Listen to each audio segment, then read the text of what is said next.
ባለቤቱን ካልናቁ አጥሩን አይነቀንቁ ማለት አሁን ነው ጋይስ። ምን ነው እኔ የልዑል አባት ነኝ አልክስ አንተ እንዴ? ዳኒ ምን ቤት ነው ጋይስ? እኔ አልገባኝም። የምሬን እኮ ነው፣ ግራ ነው የሚገባኝ የዳኒን ነገር ሳስበው በእነሱ ህይወት ማለት ነው። ማለት ሰው እንዴት ነው የራሱን ህይወት ትቶ በሰው ህይወት ገብቶ በእንደዚህ አይነት ልክ የሚቡካካው?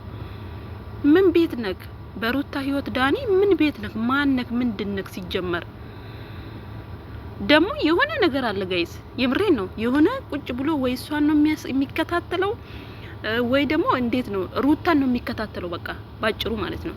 ቤት ወጣች፣ ቤት ገባች፣ ኮቴዋን ነው የሚጠብቀው ይመስለኛል እንጂ ልክ እሷ ነገሮቹን ጨርሳ ለመውጣት ስትል በራን ኳኩቶ ከቸች ማለት ምንድነው?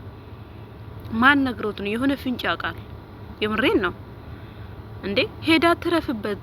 የምሬን ነው። ትክክለኛው ውሳኔ ነው የወሰነችው። እውነት ሩታ አሁን ይሄ በዚህ ውሳኔዋ ጸንታ ወደ ቤተሰቦቿ ከሄደች ትክክለኛውን ውሳኔ ነው የወሰነችው። ትሂድ፣ እረፍት ታድርግዛ። የምሬን ነው። ወይ ደግሞ እንዴት ነው ሰው ማያያት ቦታ የሆነ ቦታ እረፍት ብታደርግ ከልጇ ጋር ብቻ ጊዜ ብታሳልፍ፣ በቃ ነገሮችን እስኪ ዞር ብላ ስውር ብላ ከራሷ ጋር ሆና ነገሮችን ብታይ እንዴት እንደሚሆን የምሬን ነው። እንደዚህ በዙሪያዋ እንደ ውሻ የሚጮው ሁላ እስኪ ምን ይውጣቸው ይሆን እሷ ዞር ስትል? እንዴ ምን ነው እኔ የልዑል አባት ነኝ አልካንተ? እንዴት ነው ሽንጡን ገትሮ የሚከራከረው? እናንተ ሼም የለም እንዴ ጋይስ? የምሬን እኮ ነው።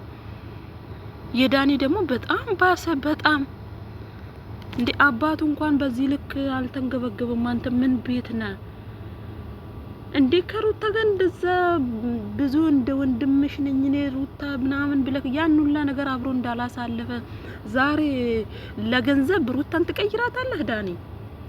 የምሬ እኮ ነው። ብዙ ነገር እኮ ነው አብሮ ያሳለፉት እናንተዬ። ኧረ እንደዚህ አይነት ጓደኛ ጥንቅር ብሎ ይቅርባችሁ እንዴ። ኮቴዋን ነው የሚጠብቀው አልኳችሁ እኮ። በቃ ቤት ወጣች፣ ቤት ገባች። ትሂድ፣ ትረፍ፣ ከቤተሰቦቿ ጋር ከእህት ወንድሞቿ ጋር ትገናኝ፣ ነገሮችን ትረሳለች። ልጁ ራሱ ረፍት ያገኛል። አያችሁ፣ እሷ ትከሻ ላይ ሆኖ ተኛ። የኔ ጌታ ልዑልዬ ማለት ነው። ፈጣሪ ጠብቅህ አንተ። እንደነሱ ጩኸትማ ቢሆን የሆነ ነገር ሆነክ ነበረ። በፈጣሪ ቸርነት ነው እዚህ የደረስከው። የምሬን ነው። በጣም ነው ያሳዘነኝ ልዑሌ ማለት ነው። እኔ ይሄን ዳኒ የሚባለውን ግለሰብ ሩታ ቆርጦልሽ ወጥቶልሽ በህግ ከህይወትሽ ብታስወግጁ ባይ ነኝ። የምሬን ነው። ይሄ እንደዚህ አይነት አይላቀቅም፣ መሽገር ነው። ዳኒ ግን ህግ አለ አይደል? ህግ ያለበት ሀገር ላይ ነው ያላችሁት። ስለዚህ ይሄን ሰውዬ በህግ ከህይወትሽ መንግለሽ ማውጣት አይወጣም። ሲጀመር እሱ ቅድምዬ እንደዛ ሰጣ ገባ ውስጥ ሲገባ ነበረ ከነ ሜሪ ጋር። አሁን ደግሞ ጭራሽ ቤት ድረስ መጥቶ ከቤት አትወጪም ምን ማለት ነው? ትረፍበት፣ ተዋት እስኪ በቃ ራሷን ታዳምጥ። ዞር ብትል እኮ ነገሮችን ልትረሳ ትችላለች። እስኪ እናንተም ደግሞ በዛን ሰዓት በምን እንደምትመጡ እናያችኋለን። ኧረ ምን ጉር ናቸው ጋይስ! በጣም ነው የምታሳፍሩት። የምሬን ነው። እና ወዶችዬ እናንተ እንዴት ናችሁ? ደህና ናችሁ አላችሁ?